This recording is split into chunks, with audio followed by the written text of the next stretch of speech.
कोल्हापूर जिल्ह्यात 7 दिवस पावसामुळे शेती ठप्प, पाणी साचल्याने पेरणी अडचणीत, पिकांना मोठा फटका। नांदेड जिल्ह्यात अवकाळी पावसामुळे तिघांचा मृत्यू, 10,000 शेतकरी प्रभावित, नुकसानीच्या पंचनाम्यासाठी प्रशासनाची तयारी। अकोल्यात वादळी पावसाने उन्हाळी पिकांना मोठा फटका बसला असून सतत पावसामुळे शेतकरी चिंतेत आहेत। जालना जिल्ह्यात मुसळधार पावसाने शेतकी पिकांना मोठा फटका, परतूर तालुक्यातील पाटोदा माव गावातील कोथिंबीर पीक नुकसान। यंदा मान्सूनने 63 वर्षांनंतर पहिल्यांदा मे महिन्यात विदर्भात दमदार प्रवेश केला आहे, ज्यामुळे 2 दशकातील नाही तर 6 दशकातील विक्रम मोडला आहे। दरीबडचीतील शेतकरी आधुनिक शेतीकडे वळले असून प्रतापूर येथील अझरुद्दीन शेख यांच्या 1 एकर अंजरी बागेत पहिल्या वर्षी 4.5 टन उत्पादन मिळाले।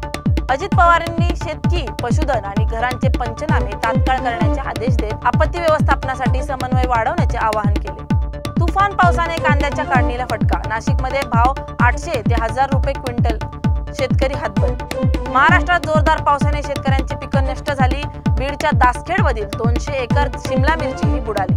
राज्यात मान्सून सुरू झाल्यामुळे 120 मिलीमीटर पावसाचे पंचनामे करण्याचे कृषी मंत्री माणिकराव कोकाटे यांनी जिल्हा अधिकाऱ्यांना आदेश दिले।